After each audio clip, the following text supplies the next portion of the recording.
Every woman is already powerful, but her power leaks, not through lack of strength, but through habits that go unnoticed. Pause. That's the paradox. Your energy, your mood, your words, your ability to love deeply or remain unbothered doesn't depend on massive life changes. It depends on the subtle patterns you repeat each day, most of them invisible to the outside world. And these patterns, when not mastered, become your prison. They dictate how you speak under pressure, how you respond to disrespect, whether you attract peace or chaos, whether you build intimacy or destroy it. So today, we are not speaking of success in the worldly sense. We are speaking of self-mastery, not for applause, but for inner alignment, for the type of graceful power that no one can take from you, because it is cultivated within. Let us now walk together through these daily habits, small on the surface, but profound when practiced with awareness. When a woman wakes up in the morning, the world has not yet made its demands on her.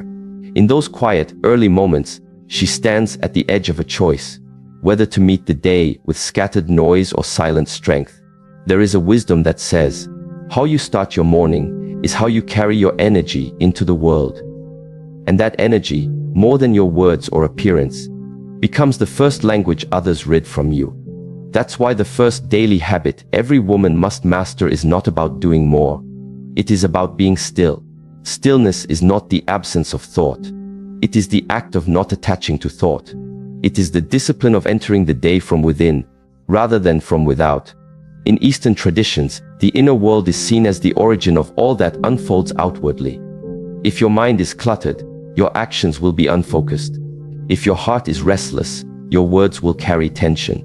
That is why a woman who trains herself to begin her morning in silence, reflection, or mindful breathing does not just calm her mind. She reclaims her authority over the tone of her life. Modern neuroscience supports this ancient truth. When a woman starts her day with just 10 minutes of intentional silence, before checking messages, before speaking, even before movement, her cortisol levels stabilize. The frontal cortex, responsible for clarity and decision-making, becomes more active. This means she responds to life from her higher awareness, not from old emotional loops. Over time, this builds emotional resilience, a trait more attractive than any physical beauty. There was once a woman in her 50s who shared her experience at a wellness retreat in the mountains. She had spent her entire adult life raising children, working 2 jobs and always rushing. Her body had become tense, her moods unpredictable, her relationships strained. I lived in reaction, she confessed. It was like the world pushed me, and I had to push back. But something shifted when she began a daily practice of waking up at 5:30 a.m., lighting a candle, and sitting in silence for 15 minutes. No phone, no words, just breath. After several weeks, she noticed something peculiar. Her adult son spoke to her more gently. Her co-workers responded to her presence with more respect, and she no longer cried at the smallest frustrations. Stillness had softened her inner world and strengthened her outer presence. She had not changed the world around her. She had simply returned to herself. The feminine spirit is deeply intuitive, but intuition cannot operate in noise. It whispers, it does not shout. That's why this morning practice is not merely spiritual, it is practical. A woman who listens to herself before the world speaks to her develops a calm nervous system. This is her greatest protection in a world that often rewards urgency over wisdom. This is how she starts to cultivate emotional discipline, not through suppression, but through inner anchoring. When a woman begins her day grounded in stillness, her relationships shift. She no longer demands peace from others.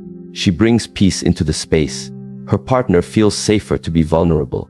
Her children are less reactive because they sense her presence is consistent.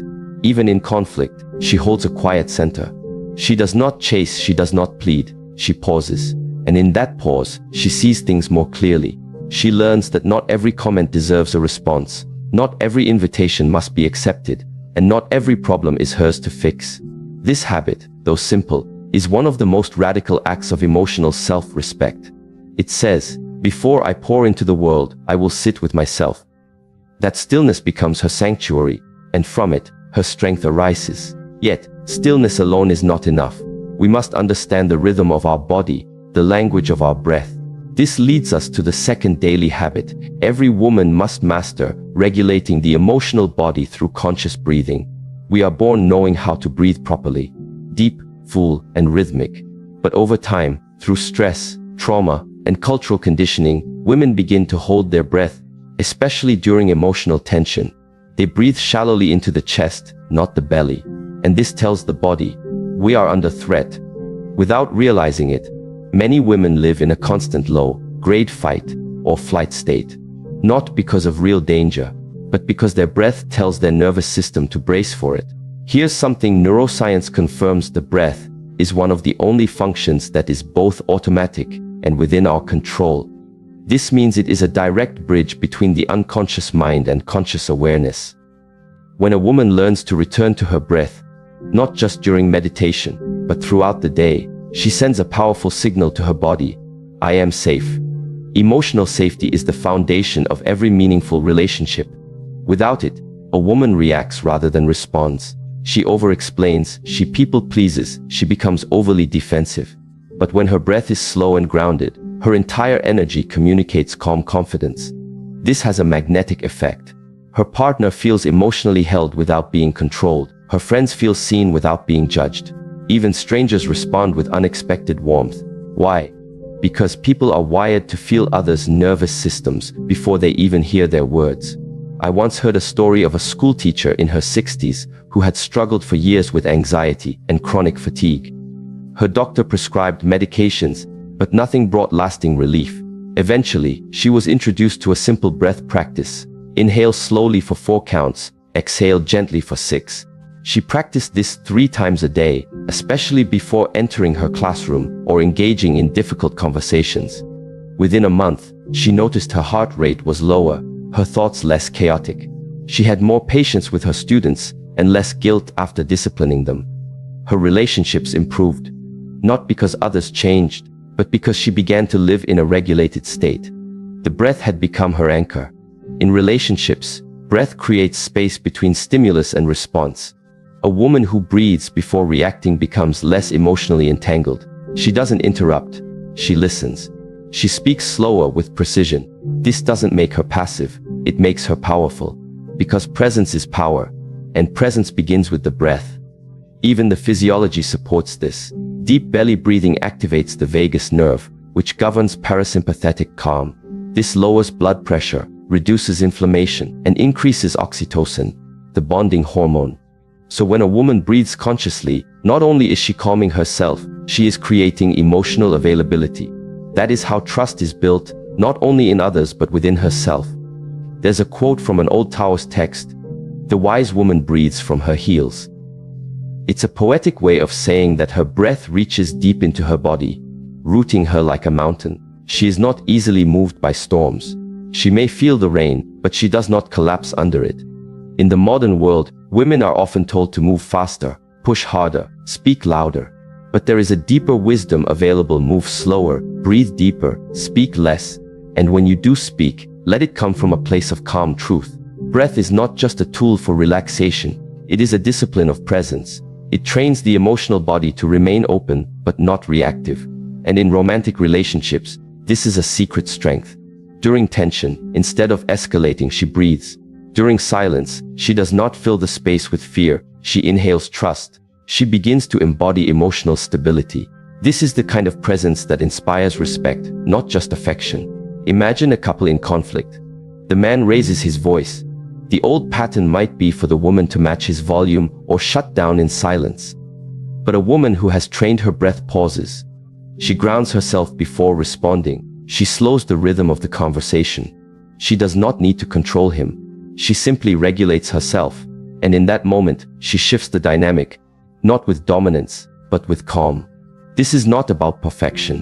There will be days when the breath is shallow, when emotions overflow, when silence feels unreachable. But the practice is not about getting it right every time. It is about returning. Again and again. That's where mastery begins. In the return, there is a sacred power in a woman who wakes early, sits in stillness, and remembers how to breathe herself back to center. She no longer looks to the world to make her feel safe. She becomes the safety. She no longer waits for someone to calm her. She calms herself. And in that space, she becomes the kind of woman whose presence is healing, simply because she has made peace her daily practice. In life, it is not the event that shapes us, it is our response to the event. And yet, most people are not responding, they are reacting. These are two very different states of being. A reaction is immediate, emotional, and often unconscious. It comes from past wounds, from ego, from fear. A response, however, is measured, intentional, and rooted in presence. The difference between the two may appear subtle, but the consequences are not. For a woman seeking emotional balance, peace in her relationships, and inner strength, the ability to observe before reacting is not just a habit. It is a path to self-mastery. Imagine this: a woman walks into a room where her partner sits silently. He doesn't look up. She feels a pang in her chest. Her mind begins racing.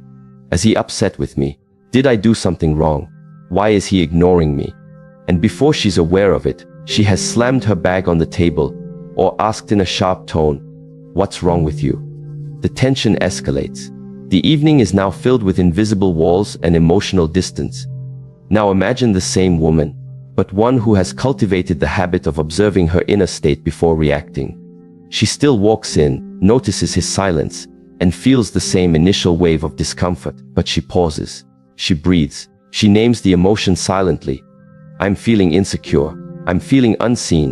And instead of confronting him with irritation, she offers space.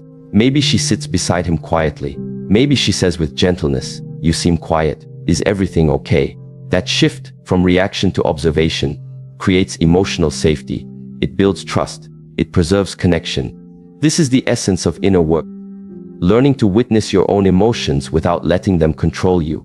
The Buddhist tradition speaks of this as watching the river without jumping in.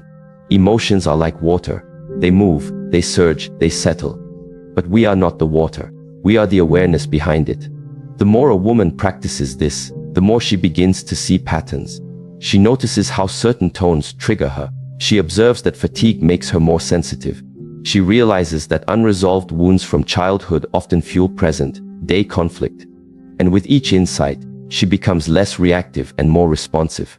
From a psychological perspective, this practice of observation engages the neocortex, the rational, thoughtful part of the brain, over the amygdala, which governs fear-based reactions. Over time, this rewires the brain for patience, clarity, and emotional flexibility. One woman once shared how this principle changed her marriage of 30 years. Her husband, a quiet man, often retreated into silence during arguments.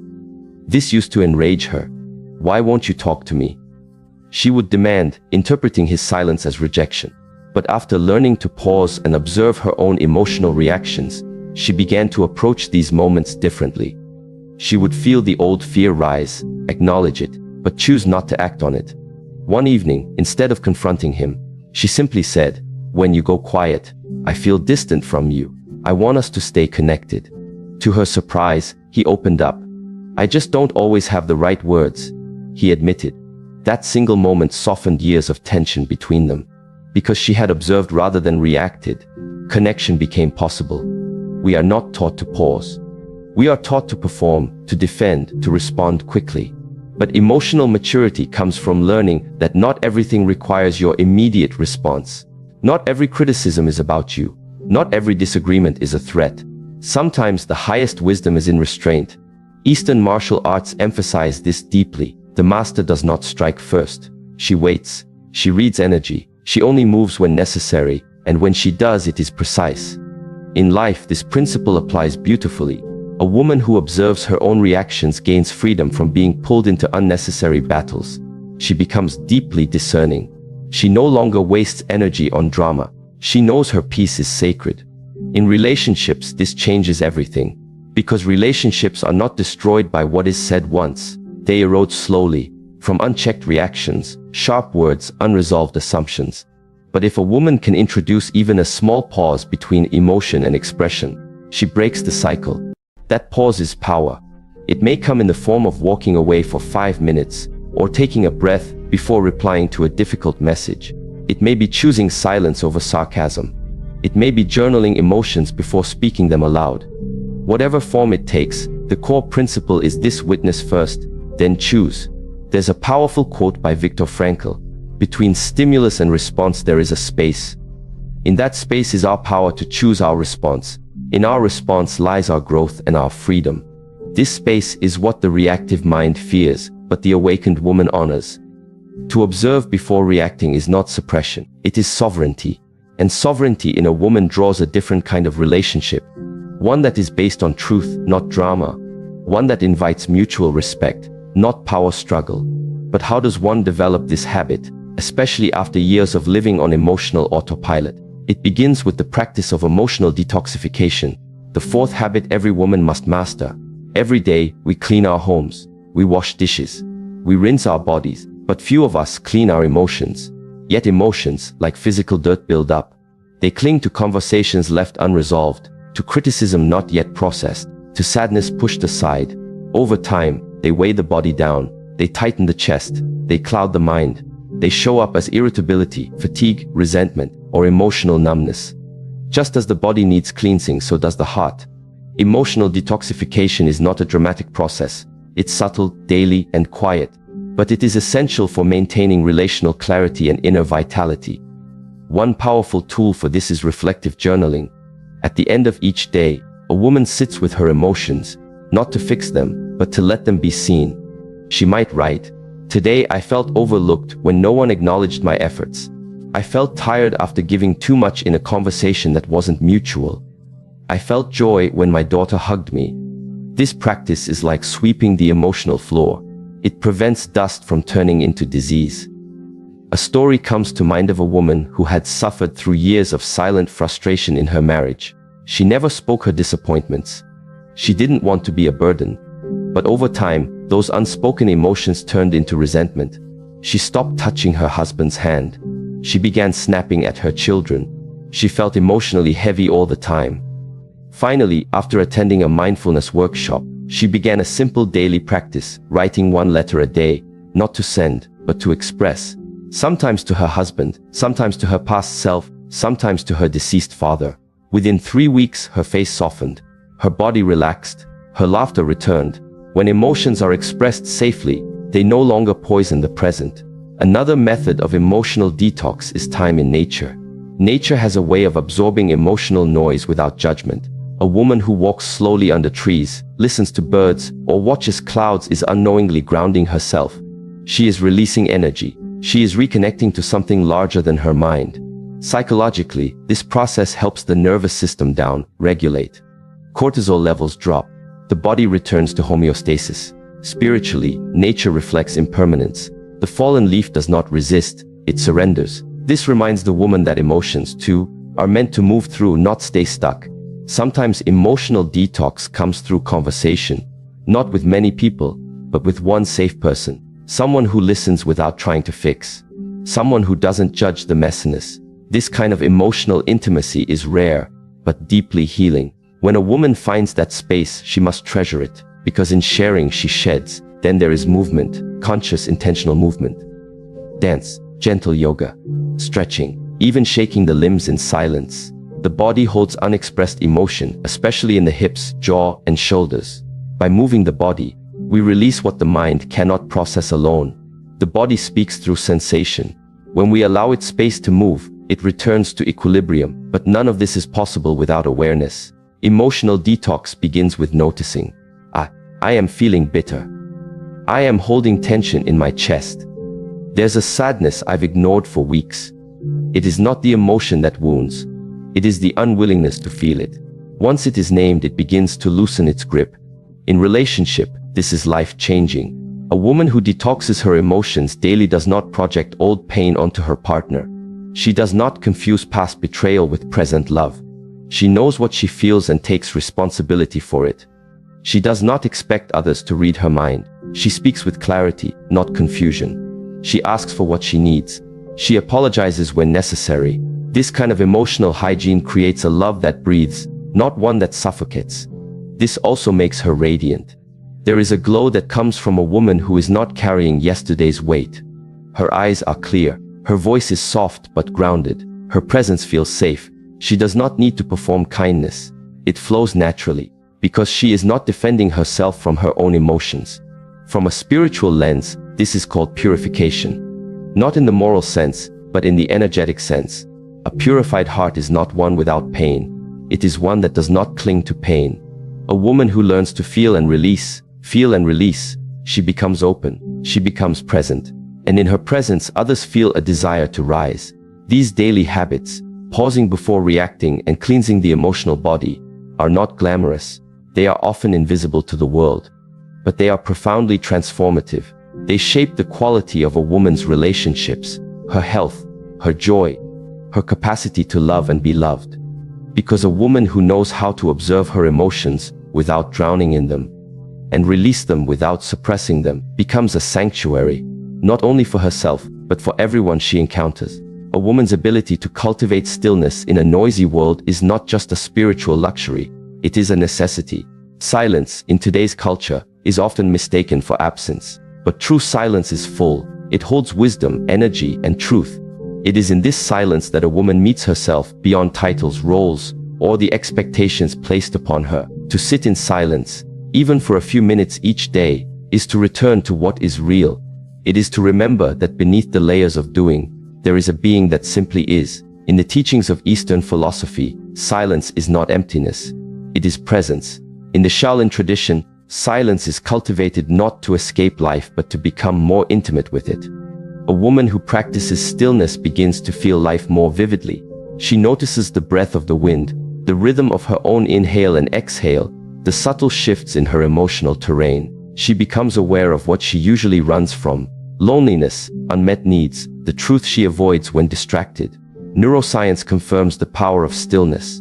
When the brain is given space to rest, it does not shut down. Instead, it activates what is called the default mode network, a system involved in self-reflection, memory integration, and emotional processing. In stillness, the mind reorganizes itself. This is why moments of insight often arise not when we are trying to think, but when we are simply being. A woman may struggle with a decision for days, but in one silent morning, the answer comes, not as logic, but as knowing. Consider the woman who begins her day not with a flurry of to-do lists or phone notifications, but with 10 minutes of quiet sitting. She lights a candle. She places both hands on her heart. She listens, not to a voice outside, but to what stirs within. Some days it's calm, other days it's restlessness, but she does not fight either. She simply witnesses. Over time, something profound begins to shift. She no longer feels the need to prove herself. Her day unfolds not from urgency, but from clarity. She becomes rooted, not rushed. In relationships, this stillness becomes a sanctuary. When a woman is still within, she is not easily provoked. She does not fall into the trap of over-explaining herself, overanalyzing the moods of others, or overreacting to silence. She is anchored. Her partner feels this. Her children feel this. The people around her begin to breathe easier in her presence. Why? Because true stillness is magnetic. It radiates peace, not performance. There is a story from the Zen tradition of a student who asked his master, "How do I become wise?" The master replied, "Sit down and be quiet." The student waited, and then he asked. The master said, "Then wisdom will find you." It is simple, but not easy. In a world that rewards business, stillness is an act of rebellion. But it is in this rebellion that a woman reclaims her power. From a physiological standpoint, stillness regulates the nervous system. It activates the parasympathetic response, slowing the heart rate, softening muscle tension, lowering cortisol. This is not just relaxation, it is recalibration. It is giving the body space to recover from emotional fatigue, decision-making overload, and relational stress. But stillness is not only physical. There is also emotional stillness. This is the ability to sit with an emotion without rushing to solve it, to feel sadness without needing to escape it, to allow joy without fearing it will end. This emotional stillness deepens the woman's capacity to love without clinging, to grieve without collapsing, to be with her own heart without judgment. One woman shared how stillness transformed her approach to love. She had a pattern of overgiving, pouring into others, caretaking, managing their emotions, until she felt depleted and resentful. She thought this was love, but in silence, she began to see the roots of her behavior. It was not love, it was fear.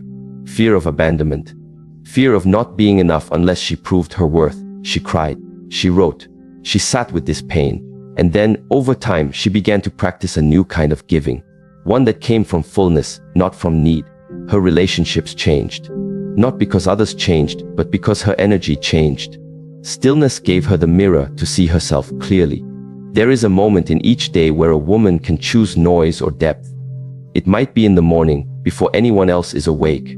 It might be at sunset, with the sky painting quiet stories. It might be in the car, choosing silence over the radio. These small choices shape the mind. They shape the heart. They train the soul. In Chinese medicine, the heart is seen as the emperor of the body, the seat of consciousness. But the heart cannot govern well if it is always agitated. Stillness is what allows the heart to return to wisdom. A woman who lives in emotional reactivity will always be chasing stability from the outside. But a woman who cultivates stillness begins to generate stability from within. Stillness also reveals the patterns we are trapped in. A woman may notice that every time she feels unworthy, she reaches for distraction. She texts someone, she scrolls, she eats, she shops. But in stillness, she pauses. She feels the ache, she does not numb it. And something miraculous begins to happen. The ache loses its power. It transforms, because feelings, like waves, crest and fall when they are allowed to exist. From a relational perspective, this is revolutionary. It means a woman no longer seeks a partner to rescue her from discomfort. She does not ask another person to fill her silence. She meets her own depths. And when she enters relationship from this space, she is not needy. She is whole. This creates a new kind of connection, one based on shared presence, not emotional dependency. In practical terms, how can a woman practice this daily habit of stillness? Begin with breath. Each morning, before picking up the phone or stepping into roles, sit for 5 minutes. Close your eyes. Feel the breath enter and leave your body. Don't try to control it, just witness. This anchors you in the present. Use anchor phrases. In moments of anxiety or overthinking, repeat silently, I return to stillness. This moment is enough. These mantras are not magic, but they are reminders. They bring the mind home. Create tech-free pockets. Even 10 minutes without screens can reset your nervous system. Sit by a window. Feel the sun. Drink tea. Listen to the silence between the sounds. Engage in mindful movement. Tai Chi, slow walking, gentle yoga. These are not exercises, they are moving meditations. They help integrate stillness into the body. Journal after silence. Let the silence speak through your pen.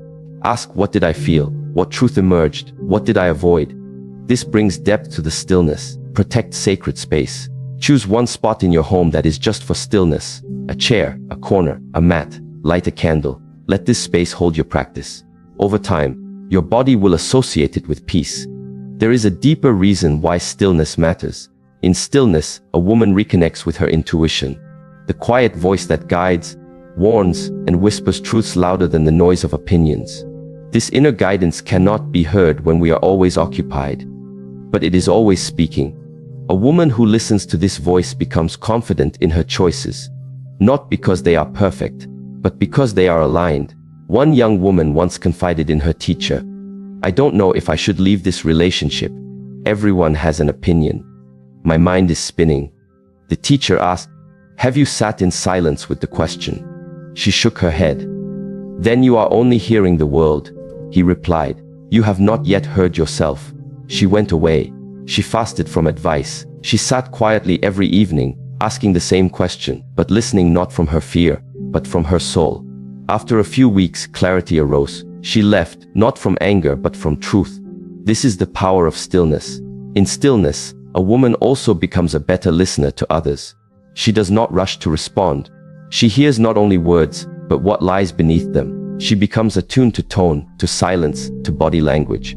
This makes her presence deeply healing. People feel safe with her, not because she says much, but because she listens fully. Stillness cultivates humility.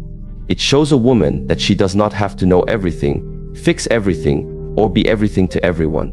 She learns the sacred art of being. And this beingness softens the edges of her relationships. It brings tenderness where there was tension. It brings grace where there was guilt. It brings space where there was suffocation. The poet Rumi once said, there is a voice that doesn't use words. Listen. This voice lives in stillness. A woman who learns to hear it walks differently. She speaks less but with more impact. She chooses fewer battles. She rests more deeply. She no longer needs external validation to feel complete. Her joy becomes quieter, but more constant. There is a kind of power that comes not from how much we do, but from how deeply we can be. A woman who begins her day in stillness carries a different frequency. She is less reactive, more receptive. She is not in competition with the world. She is in communion with it. People sense this.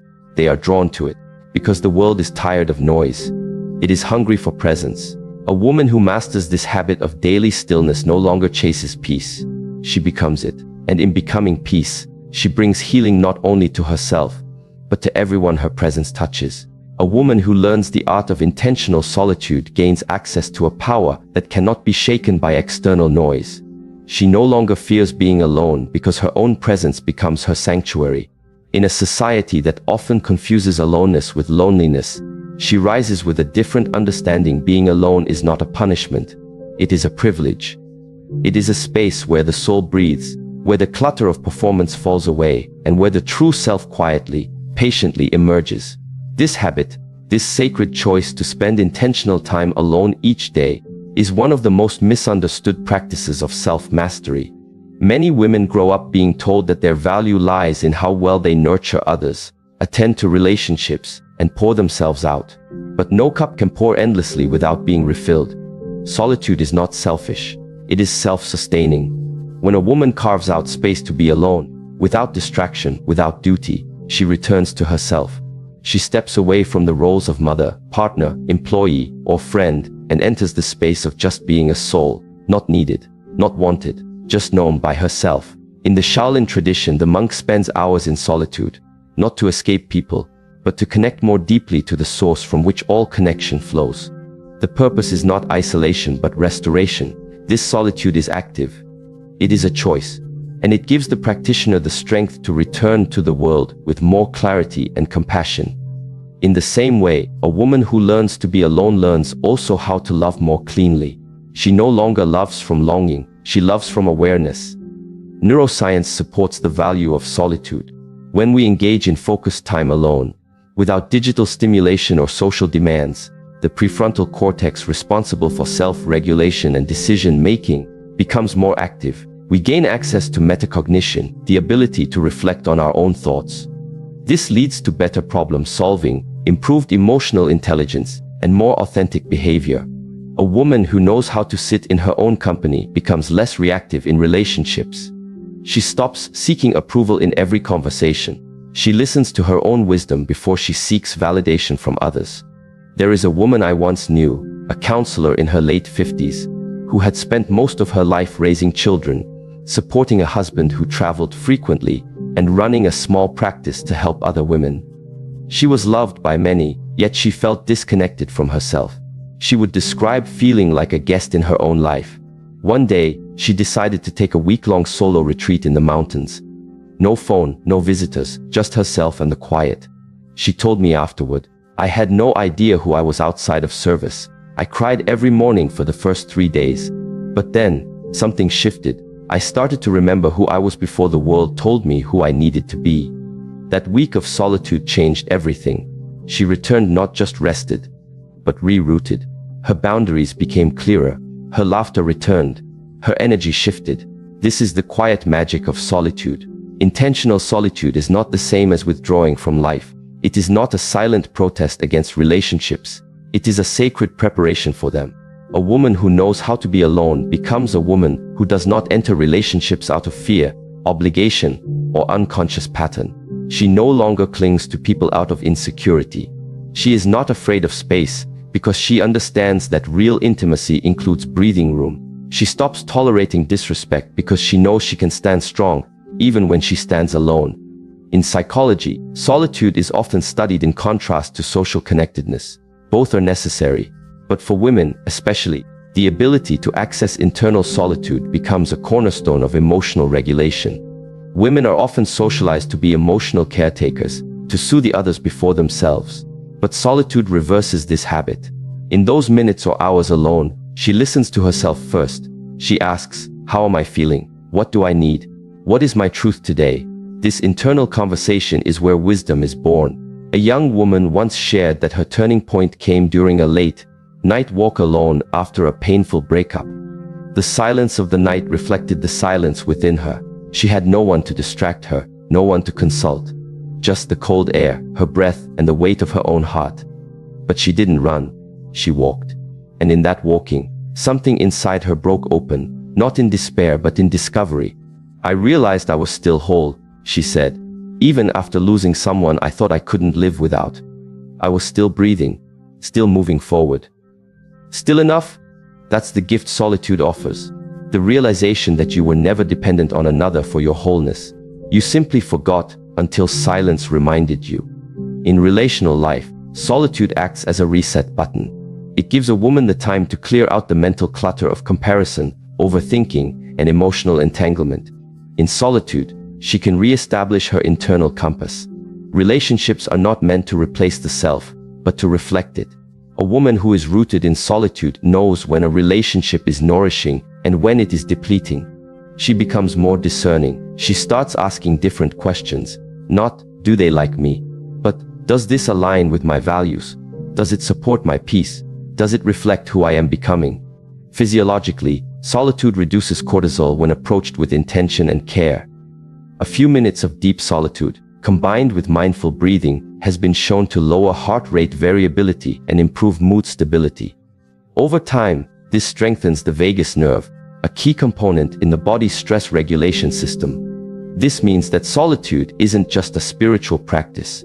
It's a biological support system. It protects against burnout, emotional exhaustion, and even autoimmune responses. A woman who creates daily moments of solitude is not weak or withdrawn. She is immunizing herself against emotional chaos. There's a Zen saying that goes, "You should sit in meditation for 20 minutes a day, unless you're too busy. Then you should sit for an hour." This speaks to a deeper truth. The more chaotic the world becomes, the more solitude we need. For a woman balancing work, relationships, parenting, and personal growth, solitude may feel impossible, but the impossibility is the very signal of its necessity. When life is loud, she must become quiet, not to hide but to hear. A mother of 3 once told me her moment of daily solitude happened in the bathroom. "It's the only place I can lock the door," she laughed. But in that small space, she created a ritual, a candle, a few drops of essential oil, 5 minutes of sitting, no phone, no children calling, no one needing her, just breath, just stillness. It wasn't a monastery, but it was sacred. And that 5 minutes gave her the energy to return to her family with a full heart instead of a drained one. That is the wisdom of adapting solitude to the life you have. A woman in a difficult relationship may fear solitude because it shines a light on her inner unrest. She may fill her day with activity to avoid facing the deeper truths, the ache of unmet needs, the silence in the relationship, the fear of change. But solitude doesn't create those truths. It reveals them. And once revealed, a woman has a choice. Not all relationships need to end, but many need to evolve. Solitude gives her the strength to stop waiting for someone else to change and begin the change within herself. There is also creative power in solitude. Great thinkers, artists, and spiritual teachers have always turned to solitude to birth new ideas. When a woman removes herself from the expectations and noise of others, she hears the quiet pulse of inspiration. Her creativity is no longer reactive, it becomes intuitive. She writes, paints, speaks, or builds not because she is told to, but because something in her must. Solitude turns a woman into a vessel for her own originality. In relationships, this matters more than many realize. A woman who creates from solitude brings something unique into partnership. She brings new energy, new thoughts, new questions. She doesn't just reflect her partner, she expands him. She challenges and inspires. She is not a mirror, she is a flame.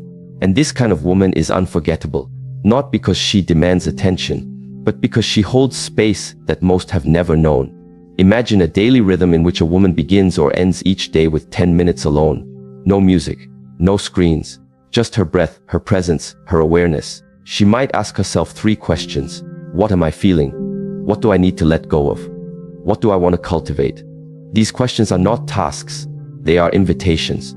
Over time, they shape a deeper relationship, not with others, but with the self that meets others. Solitude also softens the fear of rejection. A woman who knows how to be with herself is less likely to compromise her boundaries just to be liked. She no longer molds herself to fit someone else's vision. She chooses authenticity over approval. And ironically, this makes her more attractive. People sense her self-trust. They feel her groundedness. She is not easily swayed. She is centered. There is an ancient saying, "A tree that stands alone grows strongest roots." This is not just metaphor. In solitude, a woman's inner roots deepen. She becomes unshakable, not cold, not closed, but clear. She doesn't need constant reassurance because she knows who she is without the voices of the world telling her. This clarity becomes her compass. And in moments of doubt, confusion, or heartache, she returns to that place within where truth waits in silence. A woman who practices solitude does not fear space in a relationship. She welcomes it. She knows that love does not mean constant closeness. It means mutual presence, even when apart. She allows her partner room to grow, room to breathe, and she expects the same in return. This is not detachment, it is respect. And from this respect, deeper connection is born. In her solitude, she may also meet her shadows, the parts of herself she hid to be accepted, the anger she suppressed, the dreams she abandoned. Solitude brings them gently into the light, not to shame her, but to free her. A woman who befriends her shadow becomes less controlled by it. She no longer acts out of wounds she refuses to acknowledge. She becomes whole, not because she is perfect, but because she is present with all of herself. This presence changes everything. It changes how she walks into a room, how she speaks, how she listens. She is no longer chasing love. She is inviting it. She is no longer afraid of silence in conversation. She understands that not every space needs to be filled. Some spaces are sacred. She no longer tries to fix every problem immediately. She trusts timing. She trusts process. And she trusts herself. In solitude, a woman may cry. She may laugh. She may feel numb. But whatever she feels, she learns to stay, to breathe, to hold space. And in doing so, she becomes her own witness, her own healer, her own guide. This does not make her hard. It makes her rooted. And from this rooting, she grows a life, not of reaction but of intention. Not of chaos, but of quiet power. When a woman masters these 10 daily habits, she is no longer drifting through life, waiting for others to define her worth, determine her peace, or direct her path. She becomes centered, intentional, and luminous, not because life is easy, but because she is finally aligned. Every habit, whether it's emotional discipline, honoring her body, practicing stillness, speaking with clarity, or embracing solitude, is a doorway to deeper presence. And from this presence, everything else flows: respect in relationships, peace in the mind, energy in the body, and purpose in the soul. She no longer lives reactively. She responds with wisdom. She no longer attaches herself to what is fleeting. She becomes anchored in what is eternal. She walks through the world with quiet strength, unshaken by noise, unbothered by chaos, because she has learned to cultivate her inner temple, one habit at a time. This is the journey of self-mastery. Not to be perfect, but to be aware. Not to control everything, but to choose consciously. Not to chase validation, but to walk in truth. And in this truth, a woman becomes not only a source of light for herself, but a mirror of clarity, courage, and compassion for others. The more she returns to herself, the more she finds she never truly left. She was simply waiting, beneath the noise, beyond the demands, for the moment she would remember everything she was seeking was already within her.